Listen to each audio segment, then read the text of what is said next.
दोस्तों, इस दुनिया में छोटे देश भी हैं और बड़े देश भी, ताकतवर देश भी हैं और कमजोर भी। पर एक वक्त में यूके यानी अंग्रेज सुपर पावर हुआ करते थे और लगभग देशों पर उनका राज था। पर कुछ ऐसे देश हैं जिस पर वो कभी भी राज नहीं कर पाए। आखिर क्यों वो एक छोटे से देश नेपाल पर राज नहीं कर पाए, सब जानेंगे आज की इस वीडियो में। और आज की इस वीडियो में हम उन सब देशों के बारे में जानेंगे क्यों अंग्रेज इतने ताकतवर होने के बावजूद भी इन देशों पर राज नहीं कर पाए। कोरिया। दोस्तों, आप सबको पता होगा आज के वक्त कोरिया दो हिस्सों में बटा हुआ है, नॉर्थ कोरिया और साउथ कोरिया। नॉर्थ कोरिया अपने सुप्रीमो लीडर्स की तानाशाही की वजह से पीछे रह गया, वहीं साउथ कोरिया आज दुनिया के सबसे विकसित देशों में से एक है। पर जब ये दोनों देश एक देश थे तो कोरिया पर कोई भी यूरोपियन देश राज नहीं कर पाया था। हाँ, पर कोरिया देश पर एशिया ने कुछ देशों ने कब्जा कर लिया था। जैसे 1895 तक चाइना की हुकूमत थी इस देश पर। फिर चाइनीज डायनेस्टी के खत्म होने के बाद 1910 में यहाँ जापान का कब्जा हो गया, लेकिन कोरिया पर कभी भी कोई यूरोप का देश कब्जा नहीं कर पाया। थाईलैंड। दोस्तों, मैं कभी थाईलैंड तो गया नहीं हूँ, पर इतना जरूर जानता हूँ कि ये देश इस वक्त दुनिया का सबसे खूबसूरत और पॉपुलर टूरिस्ट अट्रैक्शन में से एक है।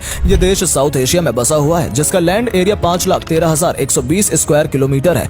इतने एरिया में फैला हुआ ये देश, दोस्तों, थाईलैंड देश का नाम पहले थाईलैंड नहीं किंगडम ऑफ सियाम हुआ करता था। अगर आप देखेंगे किंगडम ऑफ सियाम के आसपास के जितने भी देश थे उन पर किसी न किसी का राज था। वैसे वियतनाम, लाओस, कंबोडिया पर फ्रांस का राज था और नीचे म्यांमार पर ब्रिटिश का राज था। मतलब किंगडम ऑफ सियाम के चारों तरफ यूरोपीय देशों का कब्जा था, पर किंगडम और सियाम मतलब थाईलैंड पर कभी कोई यूरोपियन देश कब्जा नहीं कर पाया। उसकी वजह थी वहां उस वक्त के राजा चुलालऑन्गकॉन की पॉलिटिक्स। राजा ने कुछ इस तरह की पॉलिटिक्स खेली कि यूरोपियन से लड़ने के बजाय यूरोपियंस के ही तरीकों को अपना लिया और फ्रांस और ब्रिटिश से अपने संबंध मजबूत कर लिए। अच्छी दोस्ती की वजह से कोई भी यूरोपियन देश किंगडम ऑफ सियाम पर कब्जा नहीं कर सका। Number 8, China. दोस्तों, चाइना इस वक्त दुनिया के सबसे ताकतवर देशों में से एक है। तो जब यूरोपियन देश दूसरे देशों पर अपना कब्जा जमा रहे थे तभी चाइना बहुत ताकतवर था।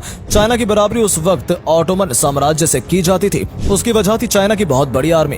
इतनी बड़ी आर्मी की वजह से यूरोपियन देश चाइना से घबराया करते थे। पर ऐसा नहीं है कि यूरोपियन देशों ने चाइना पर हमला नहीं किया। चाइना के कुछ तटीय इलाकों पर यूरोपियन देश ने कब्जा कर लिया था, पर कभी पूरे चाइना पर कब्जा नहीं कर पाए। Number 7, Saudi Arabia. दोस्तों, सऊदी अरेबिया भी एक ऐसा देश है जिस पर ब्रिटिशर्स का कभी कब्जा नहीं रहा है। यह देश साउथ वेस्ट एशिया, जिसे मिडिल ईस्ट भी कहते हैं, यहाँ बसा हुआ है। इसका लैंड एरिया करीब 21,50,000 स्क्वायर किलोमीटर है। सऊदी अरेबिया पर 16वीं सदी में ऑटोमोनस एम्पायर की हुकूमत थी, जो अपने वक्त का सबसे ताकतवर एम्पायर था।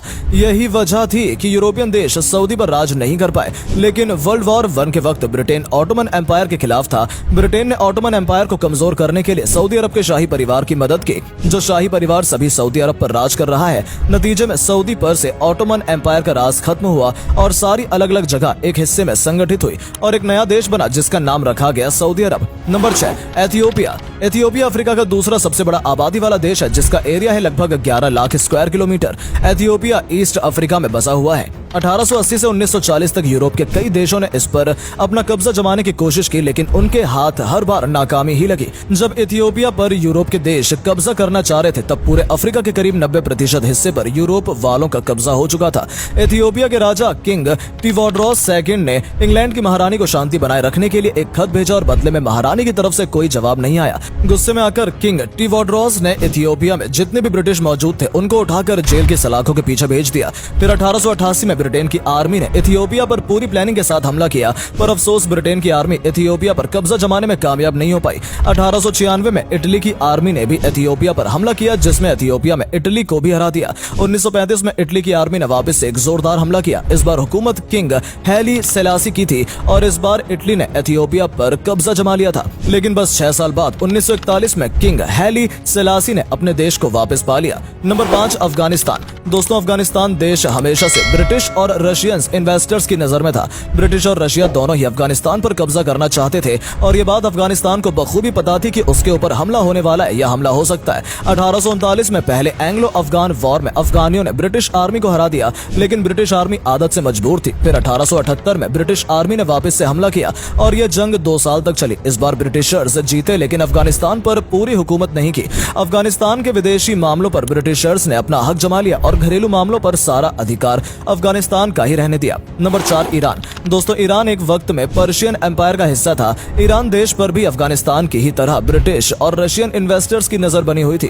पर्शियन एम्पायर के नॉर्थ का कभी जो हिस्सा हुआ करता था उस पर रशिया ने कब्जा कर लिया था, जो आज के वक्त एक आजाद देश है जिसका नाम है तुर्कमेनिस्तान। लेकिन उस वक्त ईरान के ज्यादातर हिस्से पर कज़ार डायनेस्टी का राज था। कज़ार डायनेस्टी ने यूरोपियन बैंकों से बड़े बड़े लोन लिए थे और वो ये लोन चुका नहीं पाए, इसलिए ब्रिटिशर्स ने कहा कि हम तुम्हारी कमाई के जरिए कंट्रोल करेंगे और पूरे देश में इनकम के कुछ हिस्सा लेंगे। लेकिन पर्शियन एम्पायर ने ब्रिटिशर्स के इस बात को पूरी तरह से नकार दिया। नतीजे पर ब्रिटिशर्स ईरान पर किसी भी तरह का कब्जा नहीं कर पाए। नंबर 3, भूटान।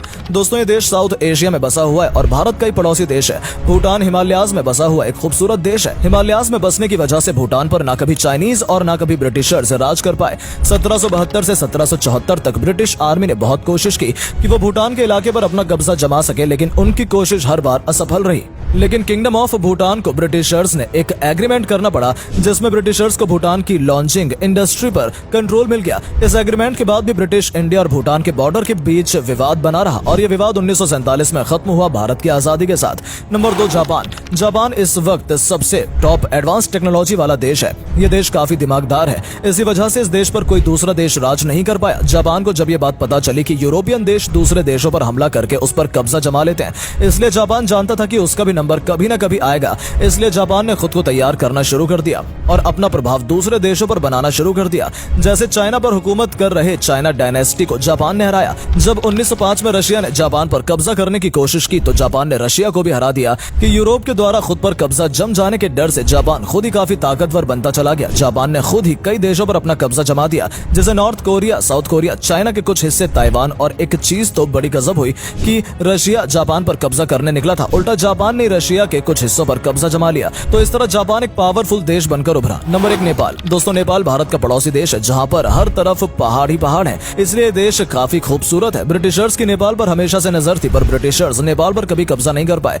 1814 से 1816 के बीच एंग्लो नेपाल वॉर हुआ। ब्रिटिश और नेपाल के बीच नेपाल आर्मी के कंपेयर में ब्रिटिश आर्मी बहुत बड़ी थी, शायद इसलिए ब्रिटिशर्स ने नेपाल के कुछ हिस्सों पर अपना कब्जा कर लिया, लगभग 30% नेपाल पर। तब जाकर काम आई नेपाल की ज्योग्राफी। फिर नेपाल ने ब्रिटिशर्स से वो हिस्से भी छीन लिए जिस पर अंग्रेजों ने कब्जा कर लिया था। एंग्लो नेपाली वॉर ने गोरखा आर्मी से जिस बहादुरी से लड़ाई की और अपने देश को बचाया, ये देखकर ब्रिटिशर्स काफी प्रभावित हुए और उन्होंने गोरखा आर्मी को अपने ईस्ट इंडिया कंपनी की कॉलोनियल आर्मी में शामिल भी किया और आज भी गोरखा रेजिमेंट भारतीय सेना का हिस्सा है।